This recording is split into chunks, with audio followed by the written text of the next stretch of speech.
when we travel in the energy realm, we travel in groupings. And a typical grouping has about 3 or 4 souls in it, but it can vary. It can be 2, it can be 8. This is the grouping, the souls that we travel with that have a common quest. We have a common goal. We all want the same thing at the same time, and we're very passionate about it. That's what draws us together and makes us want to travel together. When I'm in sessions with people, it's very, very common for the souls within the immediate grouping to identify themselves, and inevitably it's you, someone else on Earth that you know, and then usually there's at least one soul from that grouping that never had physical life with you during this lifetime. And the reason is, if they remain in the energy realm and they don't come down to Earth, down to? Not really. Come here. They don't get Earth amnesia, so they remain very clear and focused on what your passion is and what your quest is and what their passion and their quest is, so that they can guide you better, so they can help you avoid the pitfalls and direct you and redirect you and keep you on your path towards meeting your quest. When you grow in your vibrational energy on Earth, certainly the souls within your immediate grouping, they grow because you have the same goal. So the goal has been met, so you all experience an expansion and bliss. So usually 1 or 2 stay in the energy realm to work in mission control and, you know, send you pings all the time to make you remember what you're doing. But their sole job is not just focused on you 24 hours a day. I mean, don't they have... That's something that I had a lot of questions about when I would begin this, because I communicate with my guides, my primary guides, so frequently. After a little while, I'm like, hey guys, you know, go do something else. You know, I'm monopolizing your time. Surely there's something else you could be doing right now. And what they explained to me that I discovered is that in the energy realm, we have more than one focus. Where here, we really basically have one thing that we can focus on at a time. Me, I can only focus on one thing. Some people can like cook and chew gum at the same time. I can't. But in the energy realm, we can focus on many things. So we're not diverting our energy by spending the time with any one of us. So they want to be with you, but they're also doing other things that bring them joy or passion, and they're also focusing on other things. They're also picking up on different energy, which is great, because then you're not monopolizing the time, and you know that they're always there for you. You're not taking them away from anything else. What do your guides want for you? More than anything in the world, in the universe, they want you to be happy. That's it. Everything that they do in connection with you is to help you get to your path of best happiness. And I'll tell you, sometimes they go to great lengths. They go to great lengths, and they also have great senses of humor. So they do a lot of funny things, and if they see that you see the humor in something that they do in the way that they contact you, they will do it over and over and over again, because they found that you know that they're funny and that they're happy and that they're playing around with you. So they will. But they want you to be happy, and the reason this is an important message is when someone dies, very frequently, if we're close to them, we review our Earth connection with them, and we can dig up a real or an imaginary regret, something we didn't do, or something that we did do that we wish we hadn't. But the truth is, every minute we live, we're doing the best that we can within our level of awareness. Your guides, your loved ones, absolutely know this beyond a shadow of a doubt when they're back in the energy realm. They're not judging your action or your inaction, ever. All they're wanting is for you to love yourself despite what your perceived flaw was. They don't care what you did or you didn't do. They just want you to integrate it and to love yourself. And therefore, be one step closer to being happy. I have a sister-in-law who's very involved with angels, and I read some books. What's the difference, or how do angels and guides interact? the information that I receive about angels is when we talk about our guides, because we don't necessarily know what a guide is, we don't have a clear definition of it, we frequently use the terminology of angels, and for that reason, it's perfectly fine. If you want to say that your guide is your angel, or I have a guardian angel, or my angel is watching over me, they're basically synonymous. But the way that I understand it is in the energy realm, an angel is an extremely highly evolved energy. In other words, the growth has been so great, their vibrational energy is getting so much closer to total bliss, or to the energy of God, if you believe that God is love and that God exists, that they have a special purpose, which is to have a pointed purpose when interacting on Earth. So it's not, you know, everywhere, every day, all over the place. It's very specific, targeted things that have a big impact. All right? Our guides, though, for us, they are our angels. They are our guardian angels, and they behave in the way that we believe angels behave. They, an example, before I really knew much about reality at all, was I was the first one at a car accident. A van turned over and brought the electrical wires down, and the power went out. Of course, I want to, you know, get people out of the car before it goes on fire, so I ran over to the van, and there was no other car. It was a dark, rainy night. There was no other car anywhere to be seen. I was knocked out of the way and told that the electricity was going through the van. If I touched the van, I likely would have died, but I didn't. Do I know within myself that there was not another physical human being in my presence when that happened? I know it. And even if it was a person, as we recognize a person, then I know that my guides brought that person to me at the right moment, at the right time, because that's what was meant to happen. My guides helped it happen. That's an angel. Any way to look at it, that's an angel. Maybe it's a guide, maybe it's an angel, but it was an angelic experience. And I do believe that they happen all the time. I really do believe that they happen all the time. If you have an experience like that, it helps to open you up to possibilities. You know, I turned around to thank him, and he was gone. All I heard was his voice. I never saw him. I felt him, but I never saw him. Logically, why on earth would a man come by, knock me out of the way on a rainy night on a deserted road? To where you fell? Yeah, knock me away from the van. There's no logic behind it, and I was young enough then not to make a big deal out of the experience. You know, I just thought it was really cool. It wasn't until much later in life that I realized that there's more than we believe, that I made some sense out of it. But yes, these things happen all the time. Many people may have experiences too, but I'd like to share one quickly. I was 17 years old and I went to a bar with my friends. We didn't do any drinking until we got into the bar. I sat down. About a 75-year-old man came, sat next to me. He started telling me about my life and what it would become and relationships.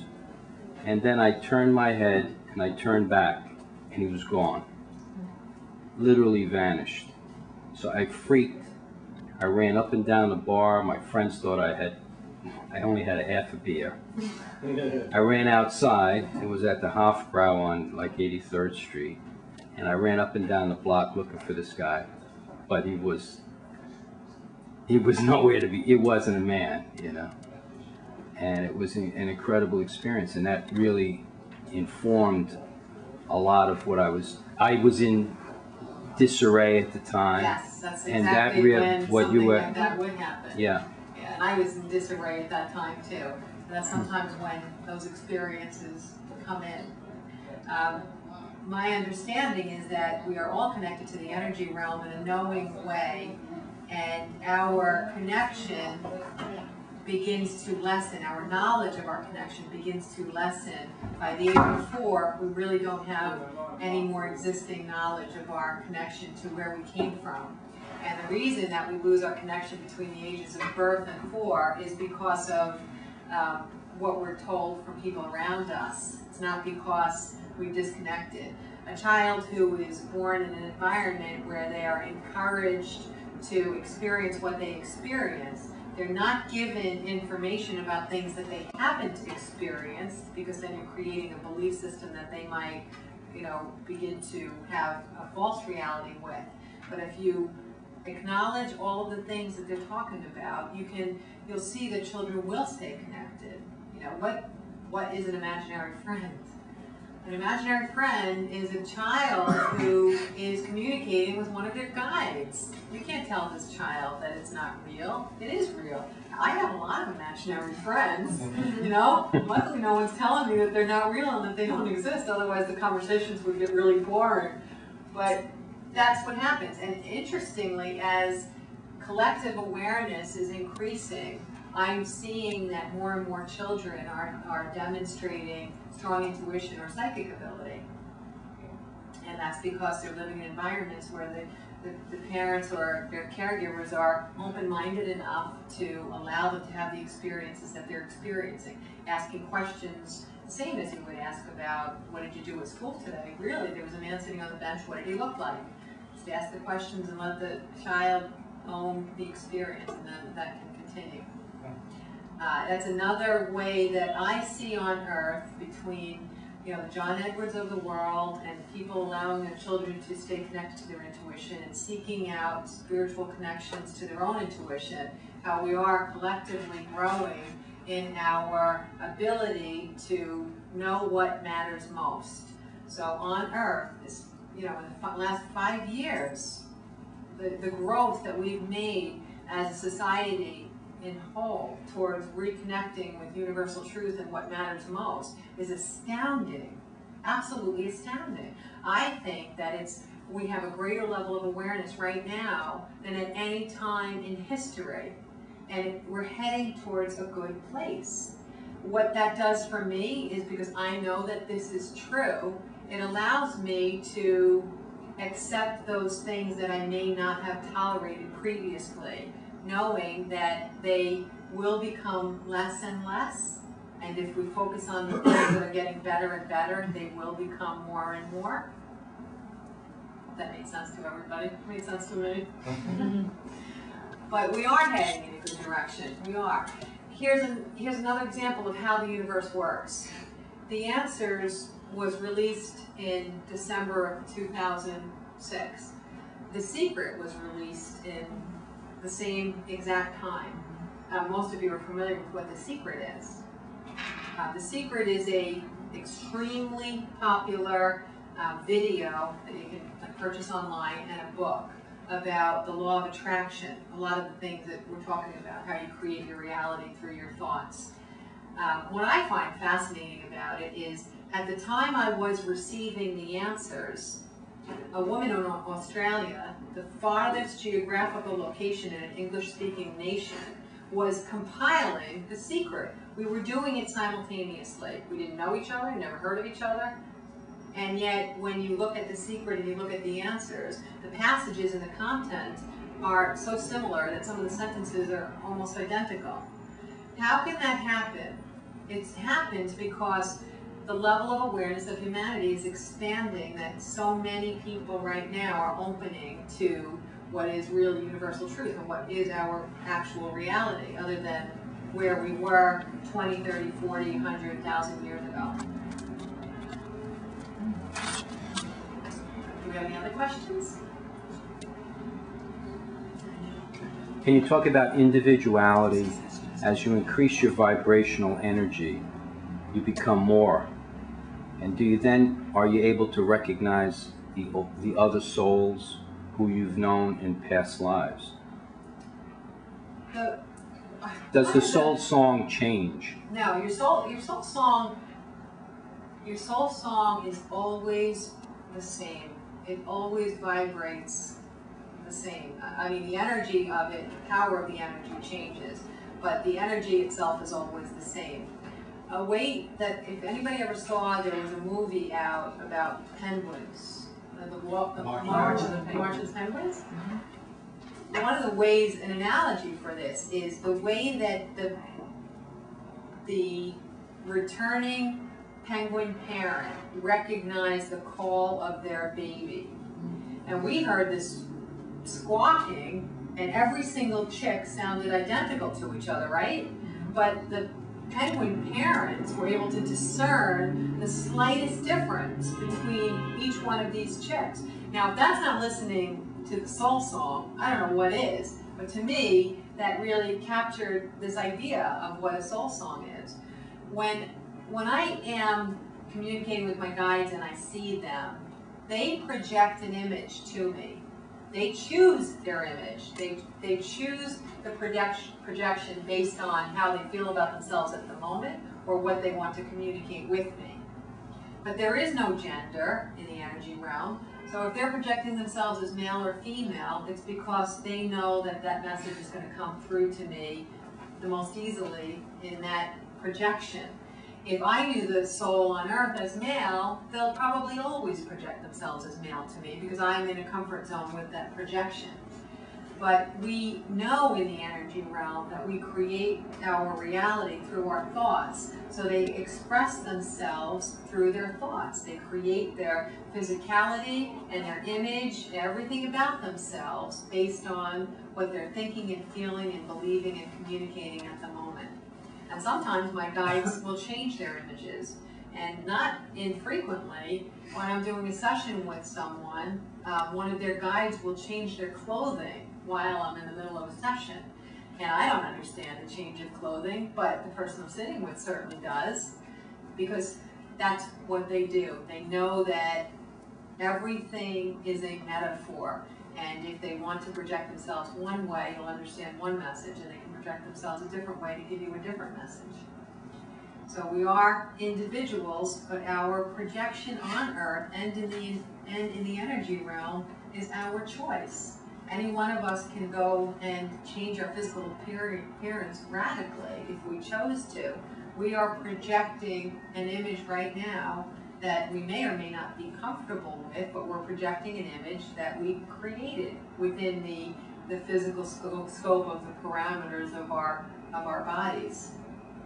Like, I don't think that anyone here is going to begin to think that if you had a missing finger, that you can now use your thoughts to create the regrowth of that finger, because there are some physical limitations within this Earth university that we live in.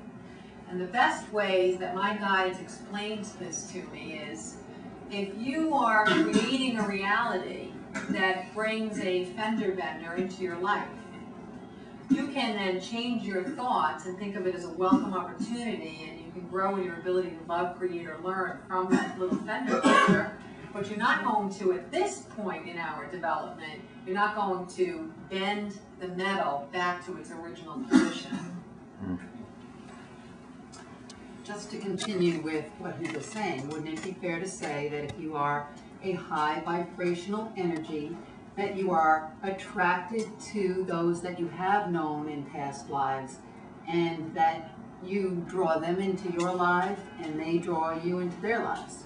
All souls on Earth draw energies in that they have traveled with before, regardless of whether you're a newer soul or, as we hear, an older soul, that terminology used on Earth.